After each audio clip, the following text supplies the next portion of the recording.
Hello everyone, this is Ross from Retro Dream Beam. I'm an eBay seller full-time. I've been doing this with my fiance Netta for more than 3 years now. Don't forget to like the video and subscribe to the channel.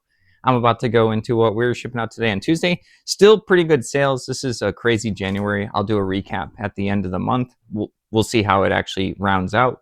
But yeah, we're going to jump right into it. First thing is going to be this flour sack kitchen towel right here. It has like a cute little cat on like a basket of laundry. And when I don't even remember where we got this, maybe like an estate sale or something. I don't know if Annetta remembers this one. But yeah, this is supposed to just be for like drying dishes. It's supposed to be like more soft and absorbent because it was made from like recycled flour sacks. But yeah, this ended up going for $12.73 plus shipping. Everything's going to be plus shipping. My cats are both looking at me right now. They're appreciating the video before it's even posted. All right, next up is Space Battleship right here. This is going to be a book where it's like a craft book where you just cut out different spaceships, you fold them, and you make little crafts. This ended up going for $14. All right, next up is going to be Q Workshop Dragons dice set right here. So a dice set will have 7 dice. That's for role-playing games. It's usually like a D4, D6, 8, 10, 12, 20, and then like a D100. But yeah, this Q Workshop was a company. I don't think they're around anymore. They used to do these like runic etching design dice. I wasn't like a big fan of them because some of them are so detailed or like too much runes and details on like the actual dice that it was hard for me to tell like, you know, what number is what. But there's a bunch of different sets. Some are metal, some are worth way more than others. So when I found these dice, I was like, oh, I know these are Q Workshop, and I picked them up. This set ended up going for $8.81. It's like a black red one with like dragons throughout it. But like I said, it's kind of hard to see the numbers when you roll them. All right, next up, sold another vintage game science dice right here. It's probably from like the 80s or 90s or something, but it's going to be this green D20 right here. You have these numbers that aren't inked yet. You can ink them or put crayon on them. Also, there's some like old D&D dice that I had as well. It's kind of hard to identify these, but I got a bunch of them, and they do go for more depending on what color and like what year they're from. I used to see the game science booth at Gen Con, like the convention in Indiana, like 10, 15, 20 years ago. So I used to see them a bunch. I don't think they're around anymore, or I don't think so, but $15 for this single die. All right, move along. We have Warhammer 40K or Epic 40K right here. This is just going to be a sheet. It's Imperial Warlord Titan and like another Orc Great Gargants. This is just going to be their little stat cards. So I had a couple of these stat sheets that I got. And I only had a couple of Epic Warhammer 40K miniatures. I think they're the Eldar ones that I've been selling. But yeah, it's just another version of Warhammer where I think you use like really tiny miniatures. That's about all I know about it. But yeah, this ended up going for $16.09 to a repeat buyer. All right, moving along, we have a PC game. I never played this one. This one's called Sacrifice right here. Really cool, like cover right there. Maybe it's some kind of like action game. But yeah, I haven't played this one, but I like to pick up like the unique PC games because I know people collect them and do play these games, the physical PC games. I know a lot of people download games at this point now, but people still like to use like a hard drive and then play them, or CD drive and play them. $9.80. All right. Moving along, we have Rage cards. These are super cool. Some of them can be expensive. Rage Across Las Vegas. This is going to be a starter deck right here. These do go for a good amount. I'm not too sure why. Maybe people just like playing it. It has like werewolves and that kind of theme. It has pretty cool art on it. And this was like around when Magic the Gathering was first made. I think around like the 1995, 1994 type of thing. So there's a bunch of card games. And then like Magic was mostly the only one that survived that era. But people still like to collect the other dead card games from that era, depending on like art and if they like playing it with friends and buddies. $29.39 for that.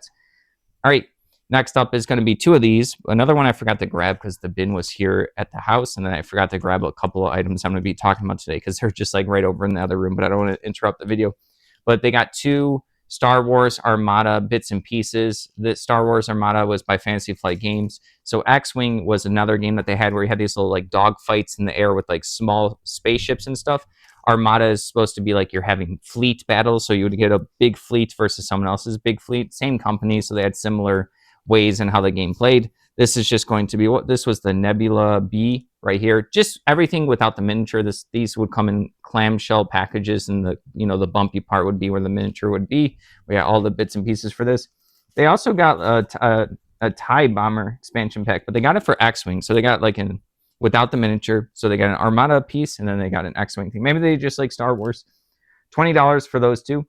All right, moving on, we have 2 activity dice, not the type that you would think that they are. These are just basic ones. 2 big D6 right here. This has like nap, bingo, golf, and then TV. And then the other one says, you know, every day, often, always. So like one of those activity dice. This reminded me when my brothers and I used to play this game when we were kids called the pencil game, where we would get like a loose leaf piece of paper and then a lined one. And then we would do a bunch of activities that because we wouldn't know what we would want to do. So we would be bored. So then we would make like 30 or whatever you could fit on a sheet of loose leaf paper. And then on the left, on the margin, we would put like a time frame of like 5 minutes all the way up to 30 minutes because we had this stopwatch clock that lasted 30 minutes. So then we would just take a pencil and then we would go up and down the whole list. And then another brother would say stop. And then whatever we stopped on, we would cross it off. And then we would look at the timer, set the timer, and do whatever activity. It might be like, you know, watch a TV show or play a Pokemon or something, or play like a card game, or play action figures or something. So that's what these dice reminded me of when I was picking them, of that particular. We called it the pencil game. All right, moving along. I have to grab this one. I have to actually grab this. All right, I'm back. I said I want to interrupt the video, but this is a pretty cool one. This is the World of Warcraft TCG. This is going to be a clear dungeon pack right here, like a rewards pack. I got this with the World of Warcraft collection, so people that have watched that video and have paying attention to like how much profit I've been made from it, I wanted to mention this one. So I found out that in the different raid decks and dungeon decks, or I think just the dungeon decks, there's 3 of them. I think there's 3 of them. Within the dungeon decks, there's a randomized packet, which you'll get different cards. So obviously you get to see the front one here. Normally this is like in the dungeon deck, so you don't know what you're getting. But yeah, there's going to be a whole set. There's supposed to be 60 of them. This one up front is Morgaine's Might, so they at least get to see that the first one they get. This is from Scarlet Monastery, like actually in the game. I remember that was from the last boss there. It was good for like paladins and stuff like that.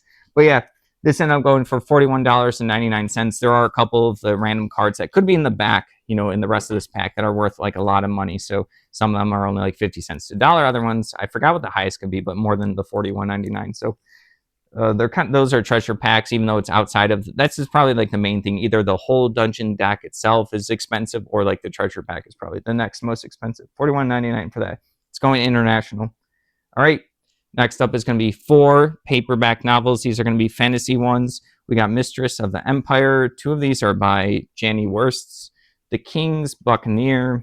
And then this one is book 1 of Storm Warden, and then book 3 of Shadow Fane right here. So I think these 2 are by the same author, or maybe 3 of them. 3 of them were.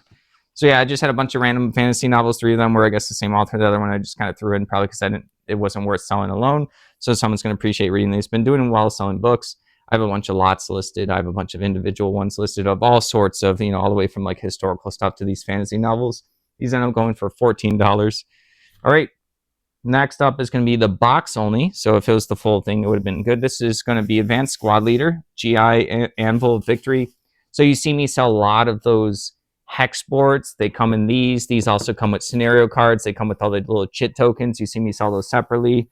So yeah, so this right here is just one of the modules. They have like a little book. They're like the bookcase games right here. They're usually this size. Sometimes they're skinnier if they had only like, you know, less boards and less stuff to put into them.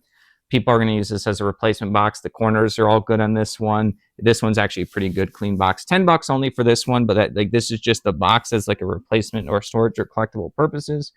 So that's pretty good. All right, moving along. It was more Star Wars X-Wing tokens. Forgot to grab that in the other box. When you open up a starter set for X-Wing, you would get a bunch of different tokens in like a sheet with wrapped up in like the wrap. And then that's just what I sold. It was just all the tokens from a base game. They sold for $7. So no miniatures at all for that one. No box, no nothing else. All right, moving along. This has been, I didn't even realize until talking about it now, I've been selling a lot of X-Wing stuff. Star Wars X-Wing. These are going to be the purple bases. These are kind of rare. There's 8 of them. There's different colors. When you buy the base game or all these expansions, you would get clear bases, but sometimes people want to know, you know, they want to customize their ships out in the open because you put them on the base, you put them on like a little peg, and then your ship goes on top. So people just want to know, or they want to make their stuff look fancy, or maybe you're battling a friend and you guys have like the same ships and you don't want to like, you know, mix them up. You want like to make sure that yours stay yours after the game. So there's like purple, orange, green, red. I think at least those 4 colors I can think of right now. So like finding these extra base colors they do come in sealed packs. They were official accessories for the game, but they're kind of more rare. $17.99 for 8 of these. Just to give you an idea.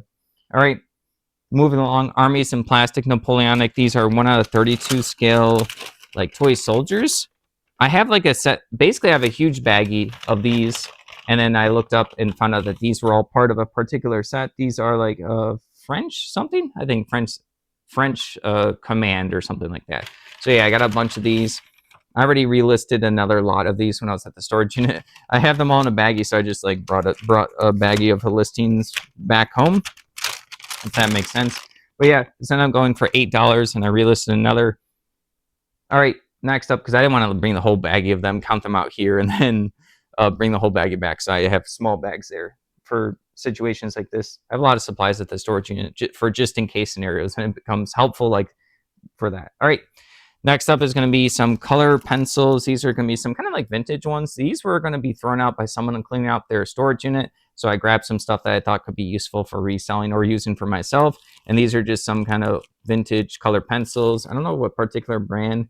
Faber Classical by Venus right here. So yeah, people like to pick up specific pencils and pens. I remember we had like some generic vintage pencils and someone bought them and they said that they were waiting for someone to list them because their husband likes that particular type of pencil and they were running low, and she was so happy that we listed them. So I know people look for specific tools and stuff. $8.82, or at least a craft tool there. All right. Next up, Sorcerers and Soldiers, Computer War Games, Fantasies, and Adventures. This is going to be a book right here. You have a bunch of little miniatures and then like their silhouettes. So yeah, I've been selling a lot of books. People are reading a bunch of stuff right now. $14.99. All right, last item for the day is going to be Warhammer 40K. These are going to be bits and pieces on the sprue. So it's going to be like shoulder pads, legs, guns, other bits and pieces. This end up going for $10. These are Space Marines. There you go. I always do well at auctions. A lot of people ignore the bits and pieces at auctions, but I know people like to kit bash, which means you like mix and match bits and pieces to make your own figures, or sometimes they just like to practice painting. Sometimes they can put these little bits and pieces on like terrain accessories and stuff just to make it look like war torn, like, oh, there's someone's like, jetpack, and they make it look like there was a battle there before. So a lot of different reasons people can use these bits and pieces. But yeah, $10 for that. That's everything. Thank you for watching. Don't forget to like the video and subscribe to the channel. Hope everyone's having a good week so far.